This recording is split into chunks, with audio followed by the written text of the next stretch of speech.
Hi there, if you're new to my channel, my name is Christine, and I love to make lunchbox note cards that you can put in your child's lunchbox, slip into your partner or spouse's coat jacket, or add to a gift you're giving a friend. If you like content like this, make sure you hit the subscribe button below, click the notifications bell so you won't miss any of the projects that I'll be featuring in the near future. Today I will be showing you the easiest mini card that you can make for the Squid Game enthusiast in your circle. And then I will show you the #1 mistake that card makers make when they're making cards. So stay with me, stay tuned, and let's get crafting. Okay, what you'll want to do is cut out a black cardstock that is 6 inches by 3 inches in width. And then you'll score it down the middle, and that will be your fold line for your card.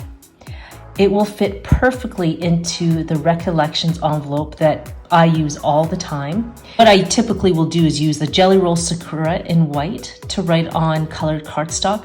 But if you're not a fan of that, then what you can do is cut out white cardstock to put in the inside of the card, and then you can write on that.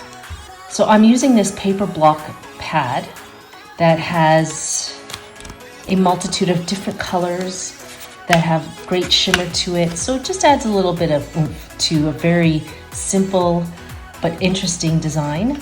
And I'll be using the purple that they have in this pack. So what I'm gonna do is cut out the squares and triangles and circles that would go on the card. What we'll do is we'll cut out the square, and you want to cut out, I'll show you this here. Here's the ruler. You want to cut out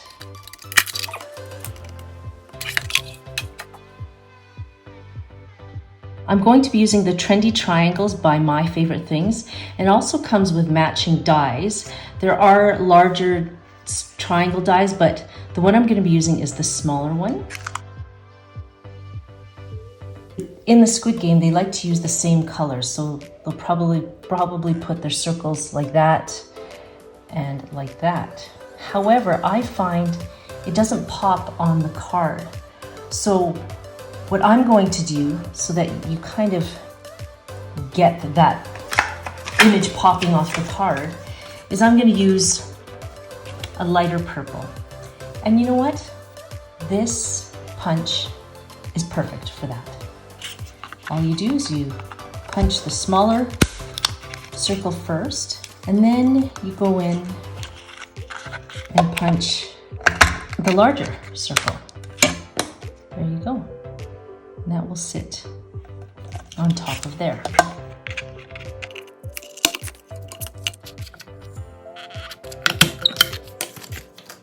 Let's put this together now.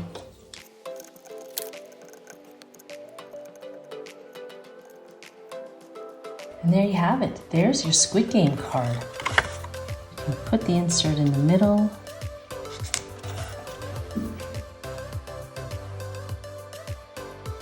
For that Squid Game enthusiast, could be your husband, your son, or your daughter. This is where you write those words of encouragement. You studied hard.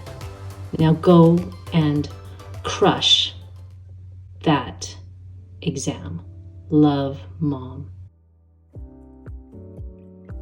And I always put something on the back. So just in keeping with the theme, I'm just gonna put one of the circles on there.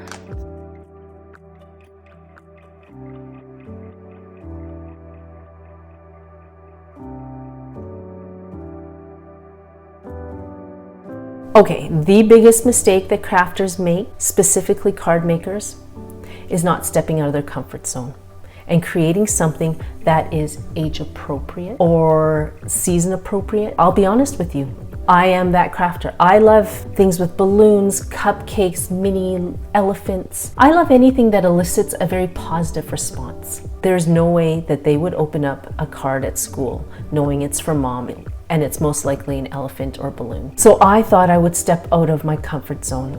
And I think that's why I'm wearing black. I feel like I've gone to the dark side. I'm mourning the loss of my creativity because I feel as though this is not me. But shockingly, it wasn't bad.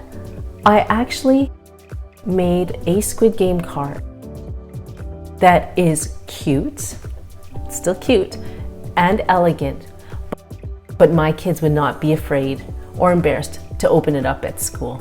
So I challenge all of you, step out of the box, step out of the norm, and create something that would speak into the lives of the person that you're creating it for. Enjoy the process, and you'll be shocked at what you can do.